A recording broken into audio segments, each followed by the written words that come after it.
I always thought trust was the cornerstone of love. Not romance, not passion, not even loyalty.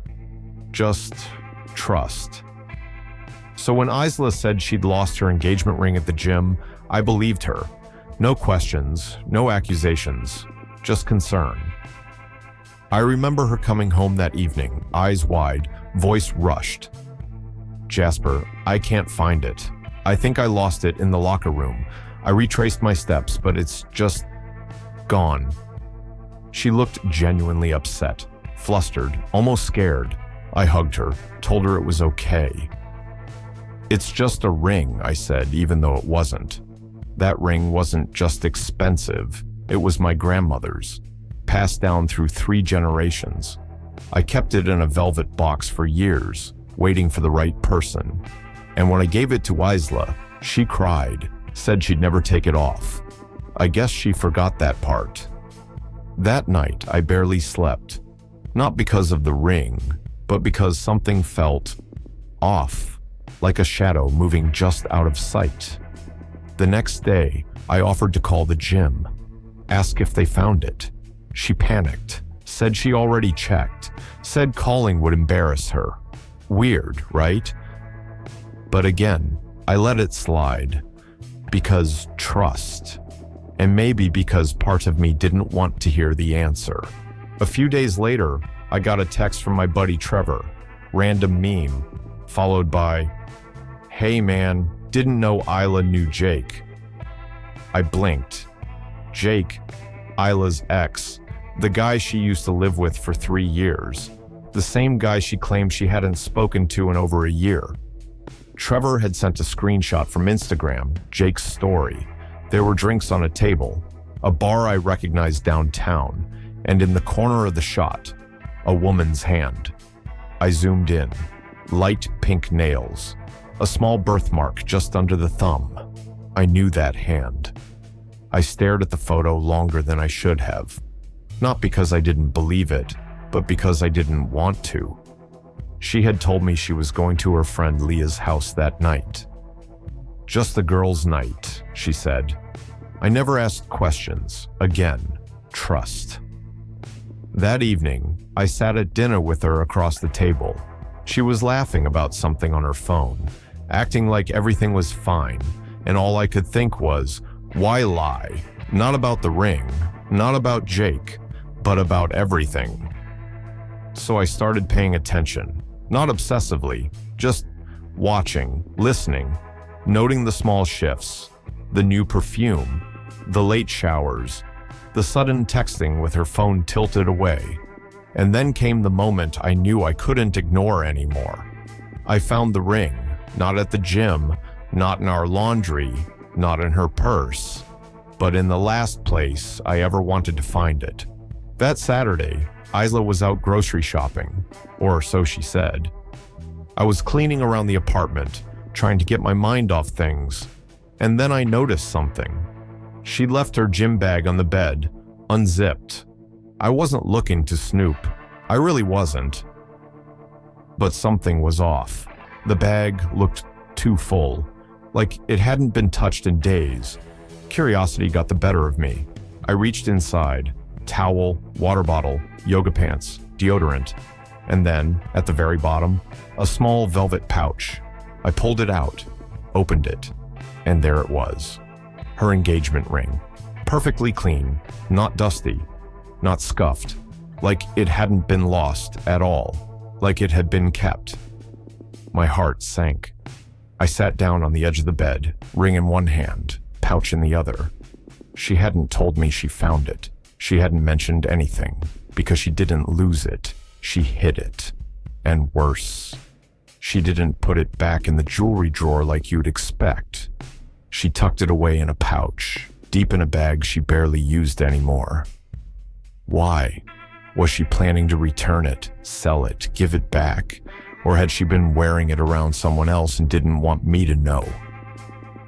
That night, I didn't say anything. I put the ring back exactly where I found it. But something inside me had changed. Trust wasn't just broken, it was gone. A few days passed. I tried to act normal, tried to smile. tried to sleep. But inside, I was unraveling.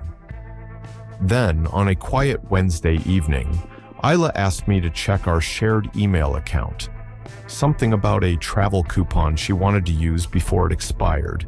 She gave me her laptop and went to take a shower. When I opened the inbox, I searched for the coupon, but something else caught my eye. A recent email chain. Subject line, "Can't believe last weekend." It wasn't from a company. It wasn't spam. It was from Jason, her ex. I froze, clicked. The most recent message was short. "Still thinking about the way you looked at me when you left. Maybe you didn't forget everything after all." Underneath, her reply. "I didn't mean for it to happen, but I guess part of me never stopped wondering." I shouldn't have come over, but it felt familiar. My fingers went numb. My chest burned. I kept scrolling. Another message from her, dated the day after her lost ring incident. I couldn't bring myself to tell him. I just said I lost it. He doesn't suspect a thing. She wasn't talking about losing the ring. She was talking about me. I sat there, screen glowing in front of me, the sound of the shower running in the background. 1,000 thoughts collided at once. She had lied. She had visited him. And I was the fool sitting at home, worrying about her lost jewelry. My heart didn't just break. It snapped. And in that moment, I knew. This wasn't just about a ring. It was about everything. I didn't explode. I didn't throw the laptop. I just closed it, calmly, and waited. When she came out of the shower, towel wrapped around her, humming lightly, I asked, "Did you ever find that coupon?" She paused.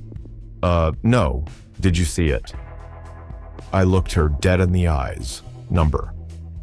But I did find something else. Her body stiffened, a blink too long, a breath too shallow. She said, "What do you mean?" I picked up the laptop again, turned the screen to her. That email, right there. Jason's name at the top. She stared at it, and I watched her face crumble. All the blood drained from her cheeks. She looked like someone caught mid-lie, trying to figure out which lie she told last. I can explain. I shook my head. "You don't need to." She stepped forward, dripping water onto the floor. "No, please. Eli, it wasn't like that. I didn't sleep with him. I didn't even ask that, but the fact that she started with it told me everything." I said nothing. She tried again. "It was just, I saw him for closure." I almost laughed. "Closure," I repeated. "You took your engagement ring off and left it there?" She gasped, so quiet, as if realizing I knew where the ring was. I didn't mean for that to happen. I panicked when I got home. I couldn't find it, and I didn't know what to tell you." I nodded slowly. "So you told me a story about the grocery store." She covered her mouth, eyes full of tears. "Eli, I made a mistake." I stood there, heart heavy, soul already halfway out the door. "You didn't just make a mistake," I said. "You made a choice, over and over again." I didn't sleep that night. She cried. She begged. She promised it was just one dinner, that nothing happened, and that she was confused. But I was done being confused. The next morning, I drove back to Jason's apartment. She didn't know. I parked across the street, waited, and there it was, Jason coming out to toss a trash bag. I walked right up to him. He froze when he saw me. "Eli, hey man." "Don't," I said. "Not man, not buddy, not after what you did." He opened his mouth, probably to spin a story, but I cut him off. "Did she tell you she lost the ring?" Jason's eyes gave it away before his voice did. She left in a rush, said she forgot it." "So you do have it?" He didn't deny it. I held out my hand. "Give it to me." He disappeared into the apartment for a minute, came back with a small velvet box, same box I gave her when I proposed. He handed it to me. She said it wasn't serious, he muttered, that you were drifting apart. My hand clenched around the box. She said that to justify lying to herself, I said, but you knew she was engaged, and you let it happen anyway. He looked down. For once, Jason had nothing smug to say. I turned and walked away, ring in hand. This time, it didn't sparkle. It just felt heavy. I drove straight to the beach. It was cold, cloudy, empty. The kind of weather that matched exactly how I felt. I sat in the car for a while, just staring at the ring, this tiny symbol that once meant forever. Now it just reminded me how blind I had been. I thought about the early days, the first time she laughed so hard she snorted, the way she used to squeeze my hand under the table at dinners with my parents. Where did that girl go?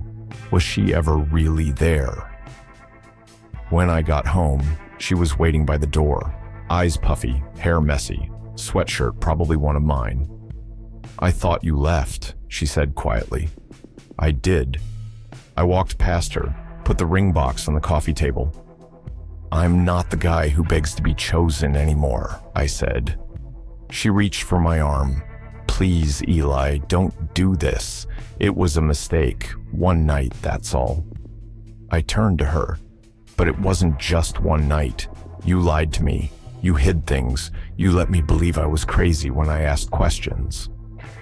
Her face crumpled. I didn't mean for it to happen. I gave a bitter laugh. No one ever means to burn down a house, but it doesn't make the flames any less real.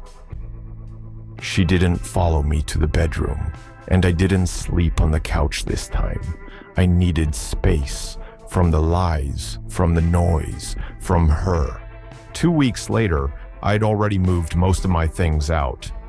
She stayed at a friend's place while I packed. There were no dramatic speeches, no final tears, just silence, and the echo of all the things we never said when it mattered. I mailed the ring back to her in a plain envelope, no note. She sent me one in return a few days later.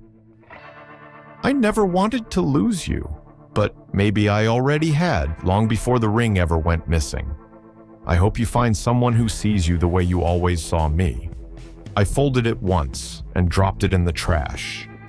Because I didn't need closure. I needed freedom.